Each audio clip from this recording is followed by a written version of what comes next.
اسلامیہ کا سب سے بڑا المیہ جو ہے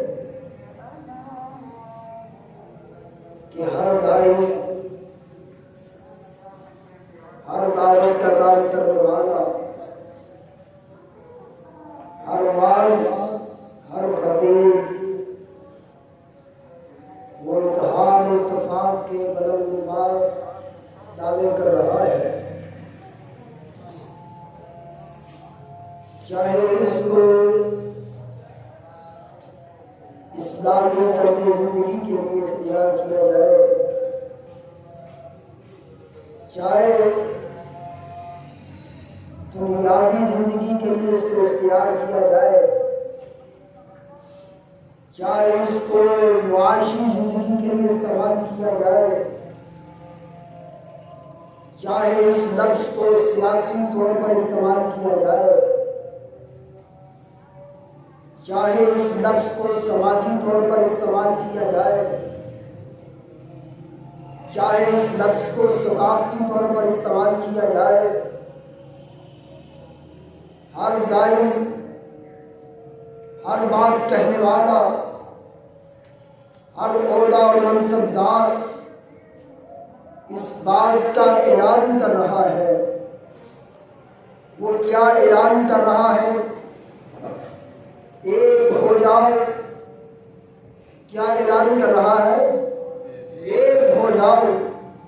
اتحاد اور اتفاق کی دعوت دے رہا ہے، لیکن ہم نے دنیا کی دعوت کو چھوڑ دیا، سماجی، ثقافتی، معاشی، معاشرتی ان سارے امور کو علیحدہ رکھ کے ہم نے صرف اس بات پہ غور کیا کہ کون شخص ہے جو دین کے لیے لوگوں کو بلا رہا ہے، کون شخص ہے جو دین کے لیے لوگوں کو اکٹھا کر رہا ہے۔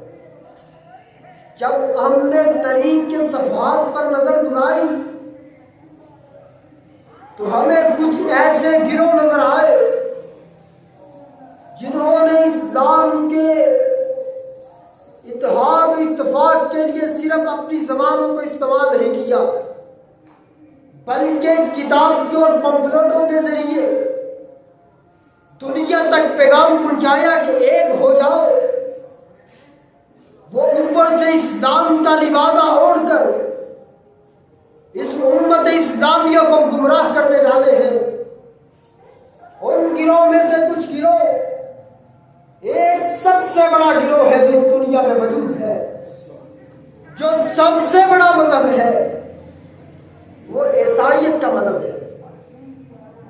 دوسرا مذہب یہودیت کا مذہب ہے، جنہوں نے اسلام پر اپنا غلبہ چھا لیا ہے، اسلام پر وہ چھا چکے ہیں، آج وہ مسلمانوں پر زد و کوب کر رہے ہیں۔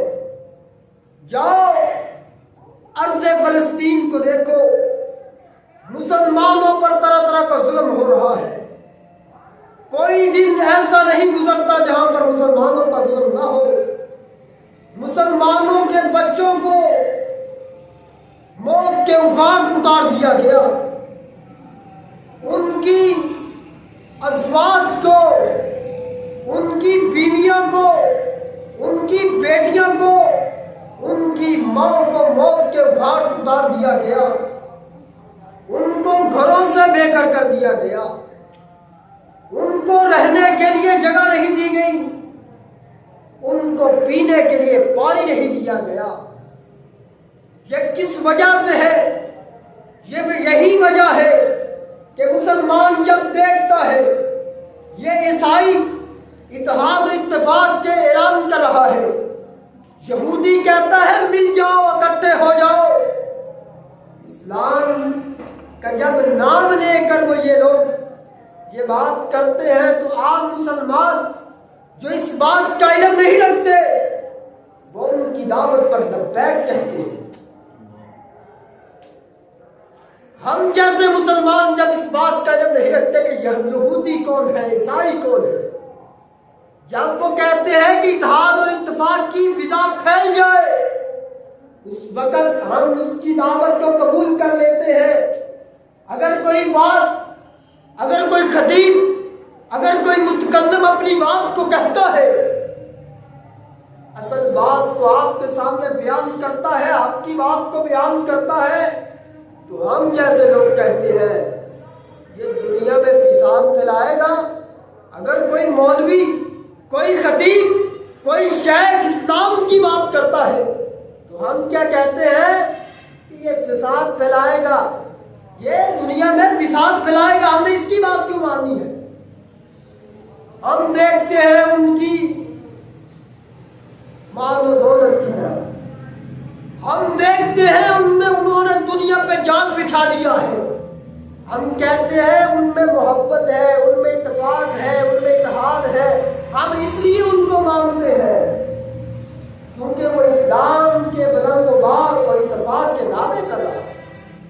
لیکن جنہوں نے حق کہا ہے، جنہوں نے حق کی بات کہی ہے، ان لوگوں کو ہم نے پیچھے چھوڑ دیا ہے۔ جن لوگوں نے حق کی بات کہی ہے، جاؤ سن 1987 کا واقعہ پڑھ کر دیکھو، پاکستان میں پہلا بم دھماکہ ہونے والا، جس نے عیسائیت کو، یہودیت کو، نصرانیت کو، شیعیت کو ایک طرف کیا تھا اور اسلام کا بول بالا کیا تھا، ہم نے اس کو اسلام میں زندہ رہنے نہیں دیا، ہم نے بم دھماکے سے اڑا دیا، ہم نے اس کی حفاظت نہیں کی۔ کہاں پر یاد آئے الشیخ امام الحسن شہید ملت، شہید اسلام، علامہ احسان الہی ظہیر شہید رحمہ اللہ، اس وقت ختم نبوت کانفرنس کر رہے تھے۔ حضرات انہوں نے دنیا میں 45 سال کی زندگی میں دنیا میں اتنا کام کیا کہ کوئی لوگ اس کا مقابلہ نہیں کر سکتے۔ حضرات انہوں نے شیعت پر کتابیں لکھی، یہودیت پر کتابیں لکھی، نصرانیت کو انہوں نے نقد ڈالی اور لوگوں کو بتایا کہ اسلام کیا ہے۔ جب لوگوں پر اسلام واضح ہوا تو ہم نے انہیں رہنے نہیں دیا۔ حضرات میں بات کر رہا تھا کہ آج دنیا کا ہر درد اس بات کا اعلان کرتا ہے کہ اتحاد و اتفاق کی فضا قائم ہو جائے۔ ہم بھی چاہتے ہیں کہ اتحاد و اتفاق کی فضا قائم ہو جائے، لیکن کس انداز سے؟ جو انداز رسول اکرم صلی اللہ علیہ وسلم نے اس امت کو دیا تھا، اس انداز سے ہم نے اس کی فضا قائم کی نہیں۔ جو ایران کا شیعہ ہے، لطف اللہ صاحبی ہے، اپنے کتاب کے ٹائٹل پر کیا لکھتا ہے کہ اکٹھے ہو جاؤ، اتفاق سے رہو، لیکن جب کتاب کے مقدمے میں، کتاب کے دیباچے میں وہ چند امور کا ذکر کرتا ہے، لیکن بعد میں وہ عمر فاروق رضی اللہ تعالیٰ عنہ کی شریعت ادا نہیں کرتا ہے، وہ ان کے بارے میں بکواس کرتا ہے۔ ہم ان کے پمفلٹ کا پہلا حصہ تو پڑھ لیتے ہیں، لیکن ان کی اگلی باتوں کو نہیں جانتے۔ ہم ان کے پہلے الفاظ تو سن لیتے ہیں، لیکن ان کی بعد والی باتوں کو نہیں سنتے۔ حضرات یہی وجہ ہے کہ امت اسلامیہ اس وقت بہت بڑی مظلومیت میں ہے۔ یہ ساری وجہ یہی ہے کہ ہم نے ان کی بات کو مانا ہوا ہے، ہم نے یہودیوں کو مانا ہوا ہے۔ ہمیں پتہ ہی نہیں ہے یہودی کون ہے، ہمیں پتہ ہی نہیں ہے یہودی کون ہے۔ آؤ بتلاؤ یہودی کون ہے۔ کہتے ہیں یہ حضرت ابراہیم علیہ السلام کی نسل سے ہے۔ حضرت ابراہیم علیہ السلام کے بیٹے کا نام اسماعیل ہے۔ اسماعیل علیہ السلام کے 2 بیٹے ہیں، ایک کا نام یعقوب ہے، دوسرے کا نام یشوع ہے۔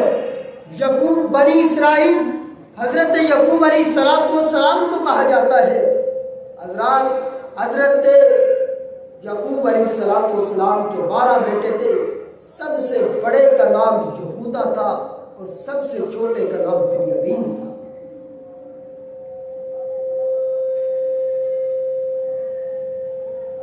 سب سے بڑے کا نام یہودا تھا اور سب سے چھوٹے کا نام بنیامین تھا۔ حضرات یہ پہلے فلسطین میں آباد ہوئے۔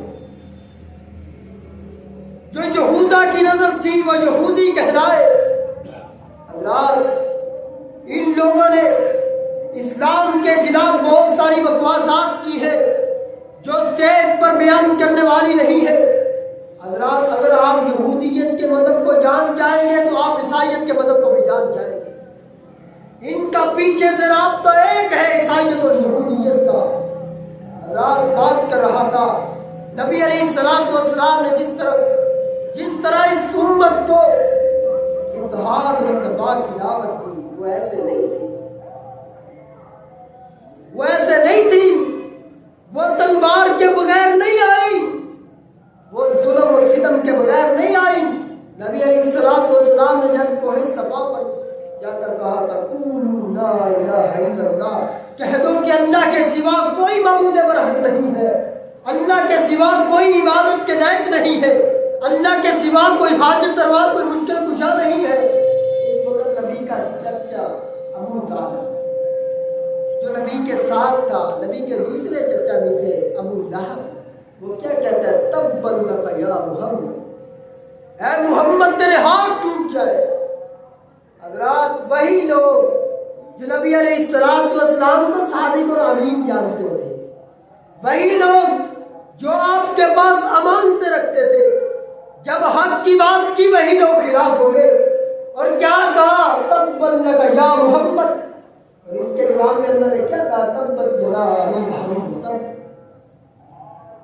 حضرات میں بات یہ کر رہا تھا کہ اگر آپ ایسے اتحاد و اتفاق کی دعوت دیں جس کے پیچھے اسلام چھپا ہو، اسلام کی تعلیمات نہ ہو، لیکن اسلام کا لبادہ اوڑھ کر لوگوں کو دعوت دے، تو یہ سراسر گمراہی ہے۔ ان لوگوں نے لوگوں کو گمراہی کی طرف دھکیل دیا ہے۔ حضرات نبی علیہ الصلوۃ والسلام نے دعوت دی، اب کنبے قبیلے والے نبی علیہ الصلوۃ والسلام کے خلاف ہو گئے۔ وہ جو نبی علیہ الصلوۃ والسلام کو صادق اور امین جانتے تھے وہی کہنے لگے، وہی جادوگر کہنے لگے، وہی بددیانت کہنے لگے۔ حضرات وہی عقیدہ شیعت کا ہے جو اس وقت کے کفار کا تھا، اس وقت بھی شیعہ صحابہ اکرام کو بددیانت کہتا ہے، نبی علیہ الصلوۃ والسلام کو خائن کہتا ہے۔ حضرات اس وقت کفار کا عقیدہ تھا اور اس وقت آج کے شیعوں کا یہ عقیدہ ہے۔ جاؤ ان کا تقیہ کا عقیدہ پڑھ کر دیکھو، جاؤ ان کی کتاب رجال الکشی پڑھ کے دیکھو۔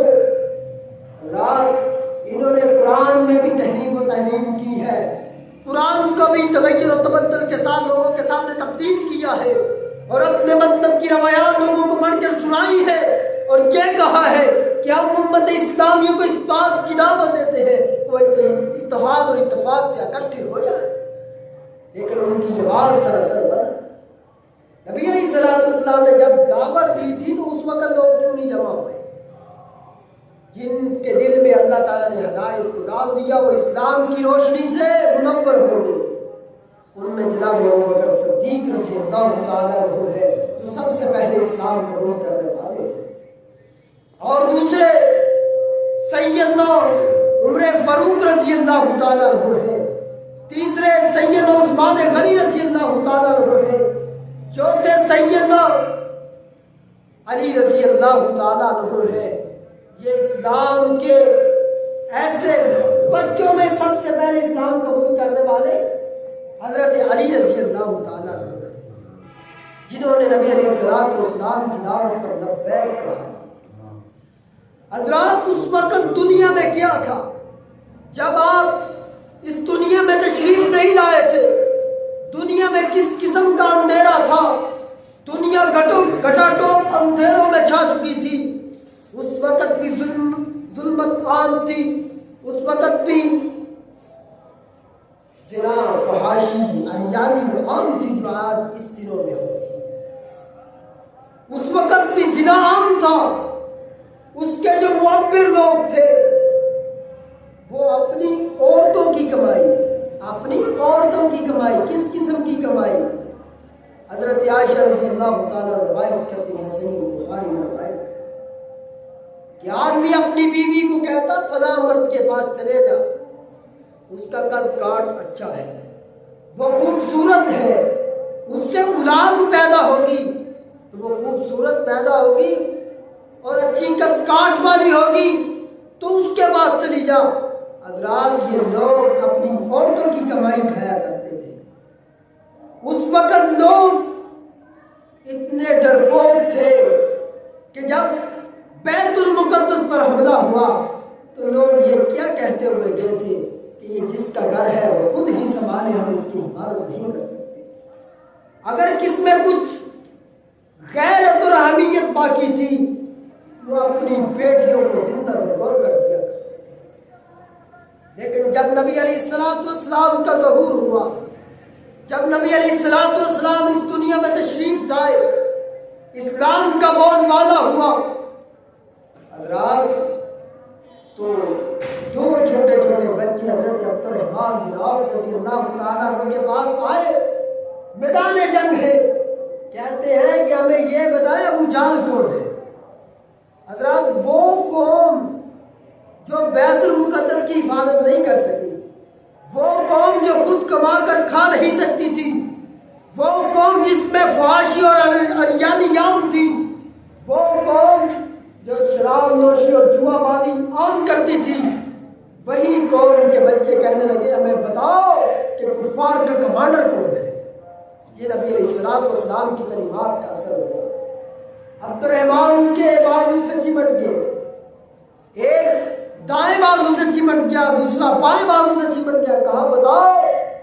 عبد الرحمن بن عوف کہتے ہیں اگر میں بتا دوں تو تم کیا کرو گے، اگر میں آپ لوگوں کو بتا دوں تو تم لوگ کیا کرو گے؟ کہا اس بات کو رہنے دو، ہمیں بتاؤ صرف کہ ابو جہل کون ہے۔ حضرت عبد الرحمن بن عوف کہتے ہیں میں نے بس اتنا ہی کہا کہ وہ جو گھوڑ سوار ہے وہ ابو جہل ہے، ابھی میری زبان سے پورے الفاظ نہیں نکلے تھے، میدان جنگ سے ہٹ گیا، میدان جنگ شروع ہو گیا۔ میں کیا دیکھتا ہوں کہ دونوں بچوں نے ابو جہل کو گھوڑے سے نیچے اتار کر زمین پر کھینچ رہے ہیں، اور ایک کہہ رہا ہے اس کو میں نے قتل کیا ہے، دوسرا کہتا ہے اس کو میں نے قتل کیا ہے۔ جاؤ، سیرت نگاروں نے لکھا ہے کہ ابو جہل کو جب وہ قتل کر رہے تھے تو ابو جہل کس بات کا اعلان کر رہا تھا؟ میں ان لوگوں کے ہاتھ مارے جا رہا ہوں جن کو لڑنے کا بھی طریقہ بھی نہیں، جن کو ابھی لڑنے کا طریقہ بھی نہیں آتا۔ اور یہ تھی اتحاد و اتفاق کی دعوت، یہ تھی نبی علیہ السلام کی دعوت۔ حضرات انہوں نے ایک کمانڈر ان چیف کو گھوڑے سے کھینچ کر نیچے اتارا اور اس کی گردن کو تن سے جدا کر دیا، اور وہ کمانڈر ان چیف اس بات کا اعلان کرتا ہے میں ان لوگوں سے کے ہاتھ سے مارا گیا جن کو ابھی لڑنے کا طریقہ بھی نہیں ہوتا۔ حضرات یہ تھا لوگوں کا جذبہ اور احساس۔ نبی علیہ السلام نے جب اپنی تبلیغ کا آغاز کیا، جب اپنی تبلیغ کا آغاز کیا، لوگ مسلمان ہوئے۔ آؤ ایک عورت کا جذبہ دیکھو، آؤ ایک عورت کی غیرت کو دیکھو، اس کا باپ بھی میدان جنگ میں ہے، اس کا بھائی بھی میدان جنگ میں ہے، اس کا خاوند بھی میدان جنگ میں ہے، اس کا بیٹا بھی میدان جنگ میں ہے، چار رشتے ہیں غزوہ احد میں، میدان جنگ میں ہے۔ وہ راستے پر بیٹھ جاتی ہے دناریا، کوئی آنے والا آیا، کہا جنگ کی کیا خبر ہے؟ کہا تیرا باپ شہید ہو گیا۔ دل پر چوٹ پڑی، جلدی سے آنسو پوچھے، کہا میں نے اپنے باپ کا نہیں پوچھا، میں نے کائنات کے باپ کا پوچھا ہے، اس کا کیا حال ہے؟ کہا وہ خیریت سے ہے۔ پھر دوسرا آیا، کہا جنگ کی کیا خبر ہے؟ کہنے لگا تیرے سر کا سائی بھی شہید ہو۔ اس نے کہا میں نے اپنے سائی کا نہیں پوچھا، میں نے کائنات کے سائی کا پوچھا ہے۔ میں نے اپنے سائی کا نہیں پوچھا، میں نے کائنات کے سائی کا پوچھا ہے، اس کا کیا حال ہے؟ کہنے لگی وہ خیریت سے ہے۔ ان کو تسلی ہوئی کہ آمنہ کے لال ابھی زندہ ہے، ابھی ٹھیک ہے۔ حضرات اپنے باپ کی فکر نہیں کی، اپنے خامد کی فکر نہیں کی۔ تیسرا آنے والا آیا، پوچھا جنگ کے کیا حالات ہے؟ کہا آپ کا بیٹا بھی شہید ہو گیا ہے، آپ کا بیٹا بھی شہید ہو گیا ہے۔ حضرات توجہ کریں. کہنے لگے آپ کا بیٹا بھی شہید ہو گیا ہے.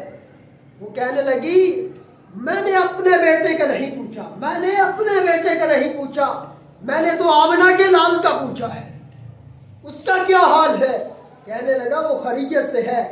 اب یہ 3 رشتے ایک ہی وقت میں اور ایک ہی ٹائم میں دنیا سے جدا ہو, لیکن وہ پوچھ کس کا رہی ہے؟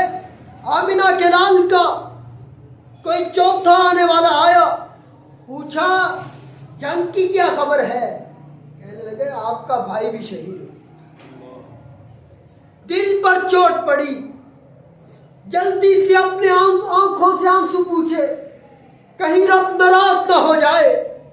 حضرات کہیں آقا کی محبت دل سے نکل نہ جائے, باپ بیٹے اور خامد کی محبت دل میں گرفتار نہ ہو جائے. جلدی سے اپنی آنکھوں کو پوچھا اور سجدہ کیا. کس بات کا سجدہ کیا؟ کہ نبی علیہ الصلوۃ والسلام باخیریت سے ہیں اور ابھی زندہ ہیں. 4 رشتے قربان کر دیے. حضرات یہ تھے اس وقت کے نڈر اور دلیر آدمی, یہ تھے اس وقت کی دلیر عورت جس نے 4 رشتے آمنہ کے لال پر قربان کر دیے.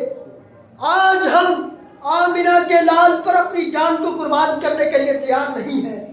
آج شیعہ اس بات کا دعویٰ تو کرتا ہے کہ اتحاد اتفاق کی فضا پھیل جائے, لیکن آپ صلی اللہ علیہ وسلم کو ننگی گالیاں دیتا ہے اور اس بات کا اعلان کرتا ہے کہ میں نبی علیہ الصلوۃ والسلام کو بھی تب مانتا ہوں کیونکہ وہ حسن و حسین کے نانا جان ہیں. انہوں نے محبت میں غلط کیا صحابہ کی. حضرات محبت میں غلط کر کے نبی کو چھوڑ دیا, صحابہ کو مان لیا. جاؤ وہ صحابہ ہیں جو نبی علیہ الصلوۃ والسلام کے تابع ہے, اور نبی علیہ الصلوۃ والسلام نے کیا کہا تھا؟ فَيَأْكُمْ بِسُنَّتِي وَسُنَّتِ الْخُلَفَاءِ الرَّاشِدِينَ الْمَهْدِيِّينَ.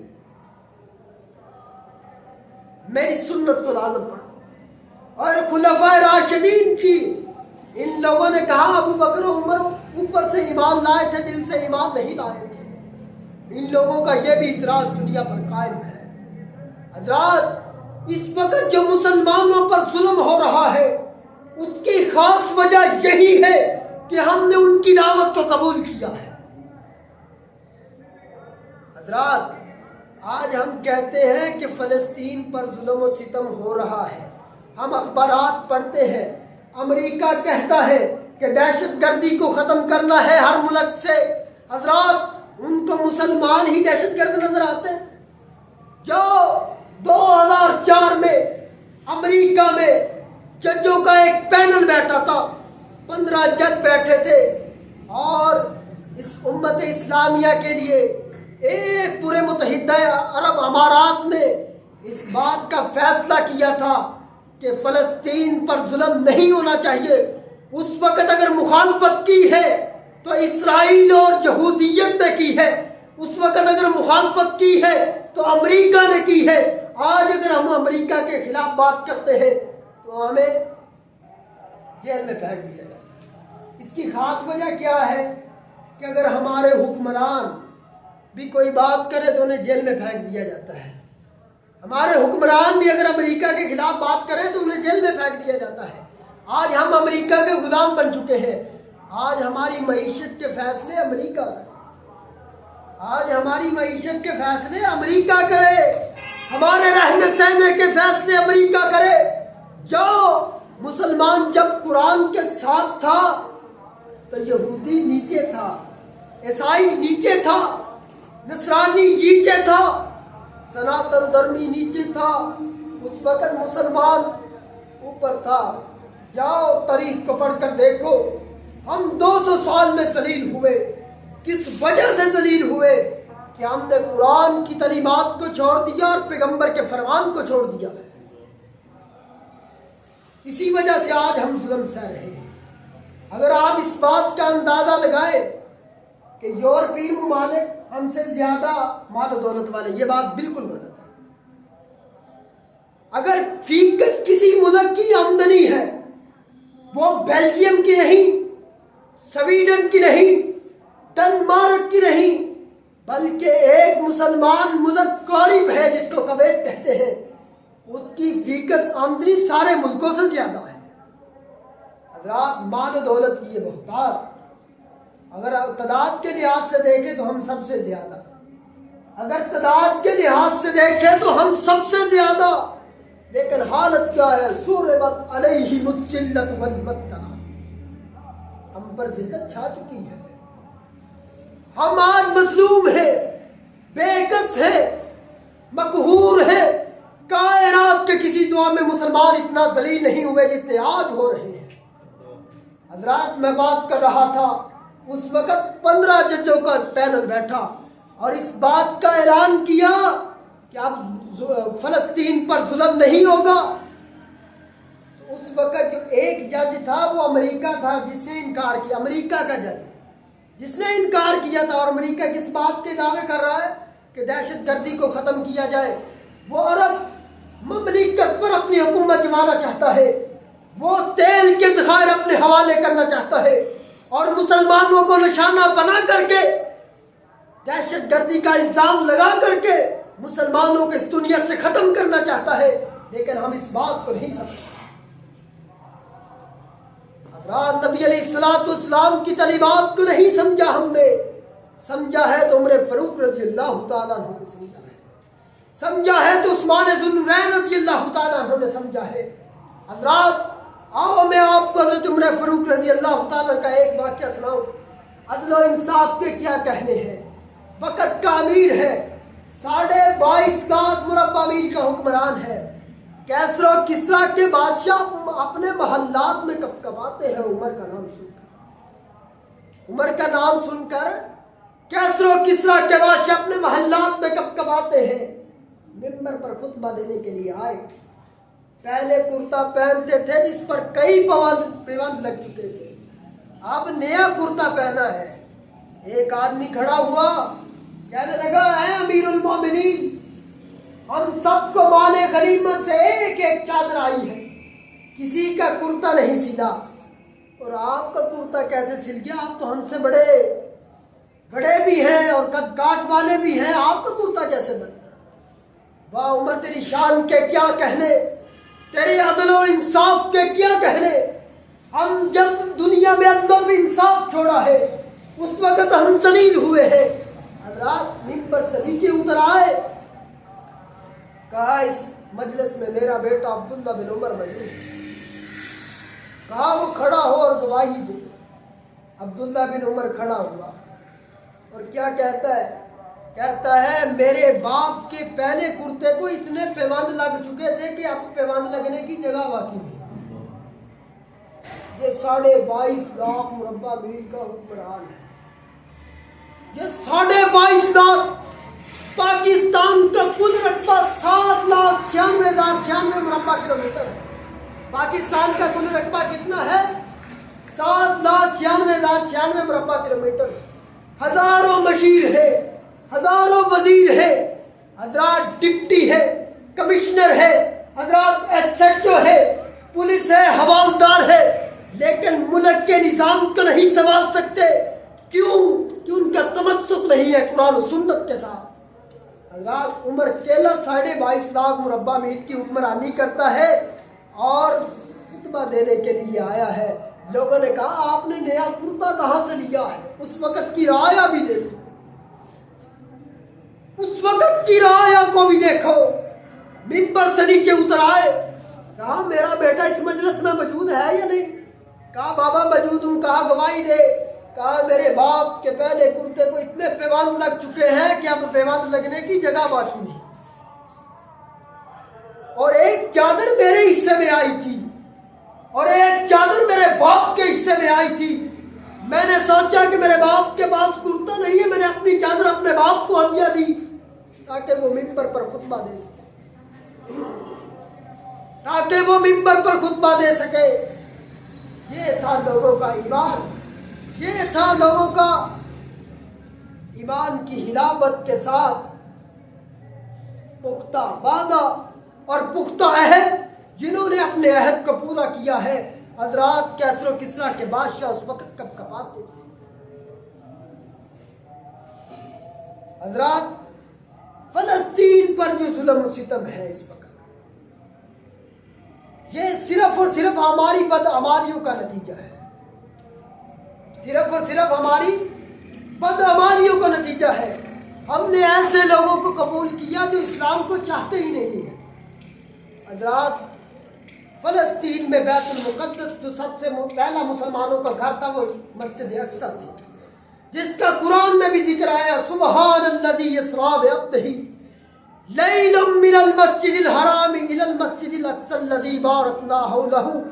اللہ نے مسجد اقصی کے جو ارد گرد کا ماحول ہے، جو فلسطین کی جگہ ہے، اللہ نے اس کو خیر و برکت والا بنایا۔ حضرات یہ لوگ اس خیر و برکت کو حاصل کرنا چاہتے ہیں دہشت گردی کا نام دے کر۔ حضرات اس ملک میں اگر سب سے زیادہ کسی چیز کی ضرورت ہے وہ کتاب و سنت۔ آپ سمجھیں گے کہ سوشل میڈیا پر اتنے علماء کام کر رہے ہیں، ہم نے کبھی جانچ پڑتال بھی کی ہے کہ وہ صحیح بیان کر بھی رہے ہیں یا نہیں؟ آپ ان لوگوں کی باتیں سنتے ہیں جو اتحاد و اتفاق کی دعوت دیتے ہیں لیکن ان کی جانچ اور پڑتال نہیں کرتے۔ آپ نے سبزی خریدنی تھی تو اس کا ٹٹولا، جانچا، پڑتالا۔ آپ نے سونا خریدنا تھا، اس کی رسید بنوائی تاکہ نقلی نہ ہو۔ جب دین لیا ہے اور اس بات کا اعلان کر دیا کہ مولویوں کا کام ہے، مولوی جانے ہمارا کیا؟ ہم نے اپنی تعلیمات کو چھوڑ دیا، کتاب و سنت کو چھوڑ دیا، کتاب و سنت کے تمسک کو چھوڑ دیا ہے۔ اسی وجہ سے آج ہم دنیا میں ذلیل ہیں۔ اللہ پاک ہم سب کو نبی علیہ الصلوۃ والسلام کی تعلیمات پر عمل کرنے کی توفیق عطا فرمائے اور صحابہ کا تابعدار بنائے اور صحابہ سے محبت کرنے والا بنائے۔ واہ